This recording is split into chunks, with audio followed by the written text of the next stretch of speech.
میں اور آپ کیا حیثیت رکھتے ہیں؟ میرے نبی کی خدمت میں پیش ہوئے ابو سفیان بن حارث اور عبداللہ بن ابی امیہ، ایک پھوپھی کا بیٹا ایک تایا کا بیٹا۔ ابو سفیان تایا کا بیٹے، عبداللہ بن ابی امیہ پھوپھی کے بیٹے۔ کہا ہم آئے ہیں، اندر اطلاع بھجوائی، توبہ کرنے آئے ہیں، مسلمان ہونا چاہتے ہیں۔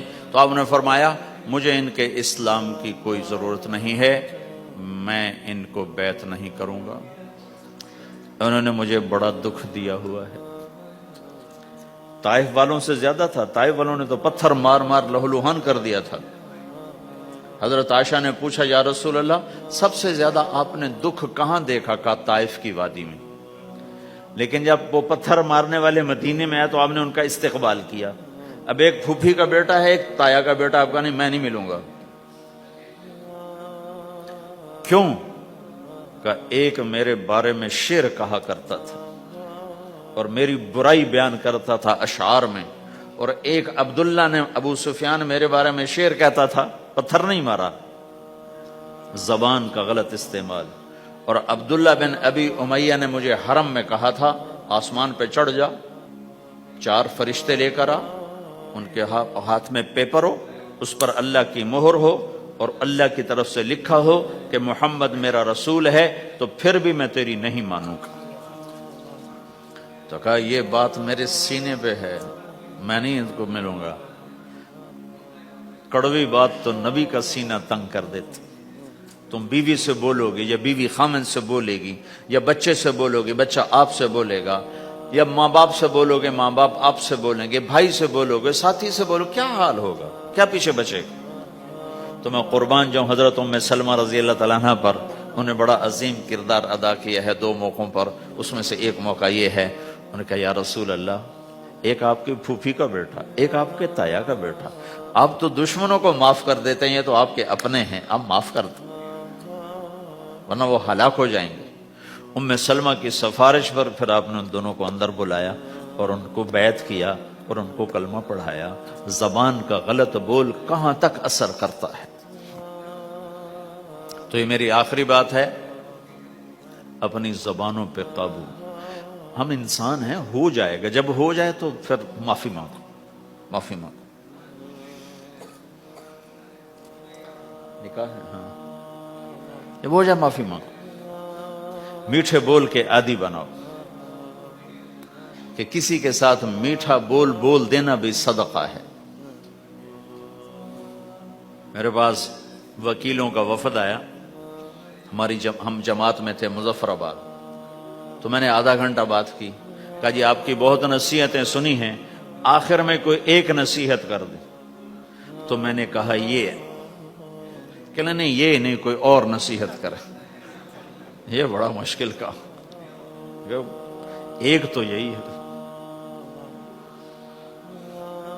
کہ اسے قابو میں رکھو۔ ایک میٹھا بول دلوں کو خرید لیتا ہے اور ایک کڑوا بول زندگی میں زہر گھول دیتا ہے۔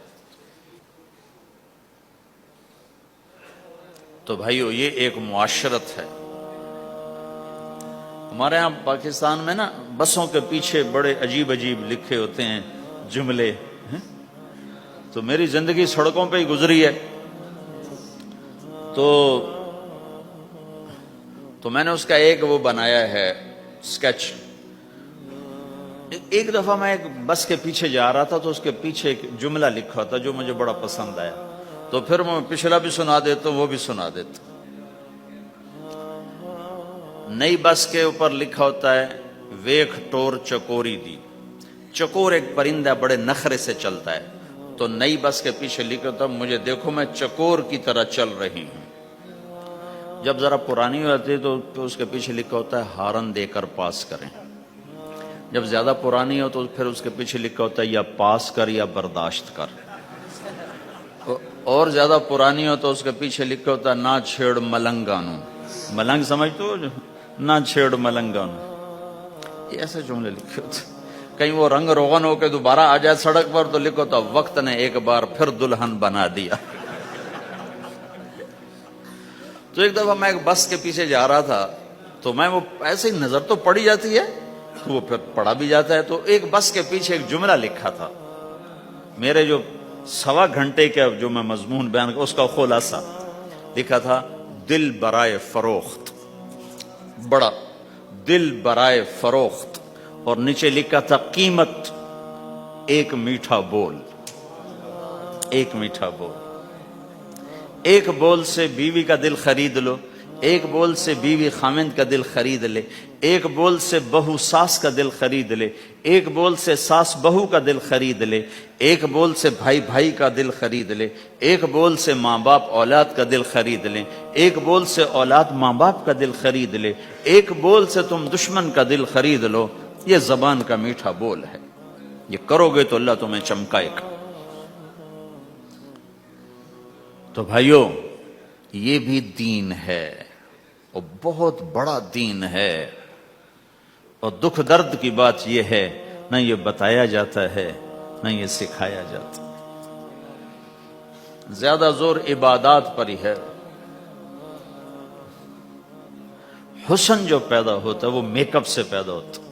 ہمارے دین کا جو میک اپ ہے وہ اچھے اخلاق ہیں، وہ یہ زندگی ہے جس کو میں نے تھوڑا سا آپ کے سامنے نمونہ پیش کرنے کی کوشش کی ہے،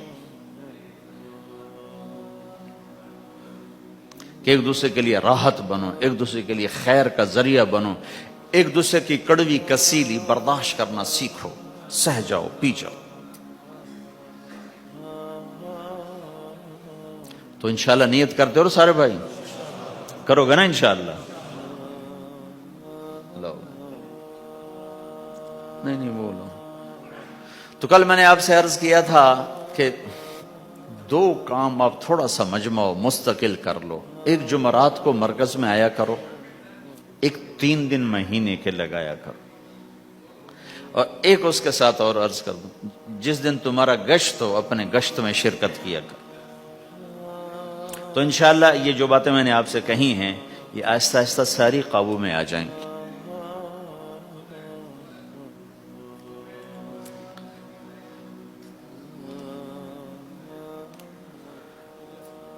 صالحہ بنت محمد الیاس، اچھا، احمد اسماعیل، یہ ہے۔ مہر کتنا ہے؟ $1700 نقد۔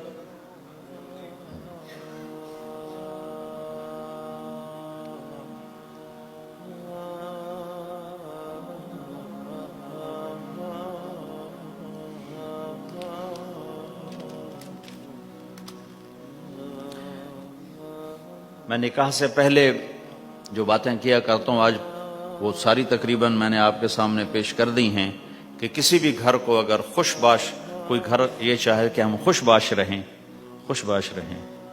تو ایک دوسرے کی برائیاں دیکھنا چھوڑ دے، ایک دوسرے کی کمیاں پکڑنا چھوڑ دے، ایک دوسرے کو تانا دینا چھوڑ دے، ایک دوسرے کے عیب چھپائیں، اپنے گھروں میں غیبت نہ کریں، کسی کی برائی نہ کریں، اپنے بچوں کو بھی اس کا عادی بنائیں، نہ کسی کی کریں نہ کسی کی سنیں۔ میں نے اپنی زندگی میں بہت کم لوگ دیکھے ہیں جو اس چیز پہ عمل کرتے۔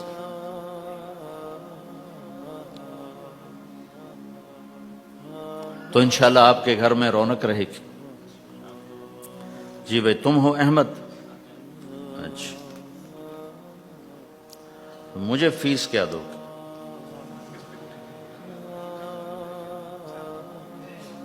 کیا کرتے ہو؟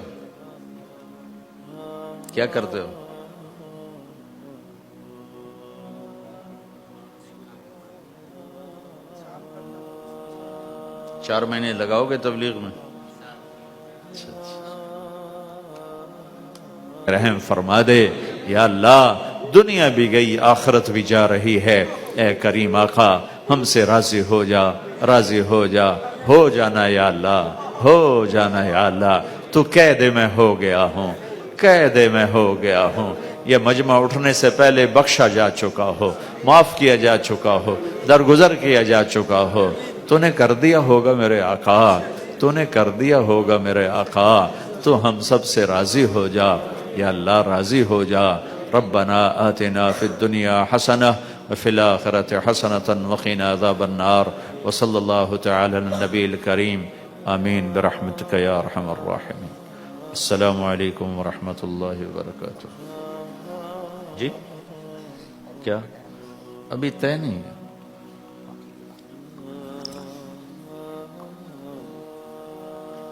اللہ آپ لوگوں کو جزائے خیر عطا فرمائے. آپ جتنے تھے سارے ہی آتے رہے، آپ کی بڑی مہربانی. اللہ نے رزق مقدر میں لکھا تو پھر بھی ملاقات ہو جائے گی. ابھی تو 1-2 دن کے بعد انشاءاللہ واپسی ہے. السلام علیکم ورحمۃ اللہ.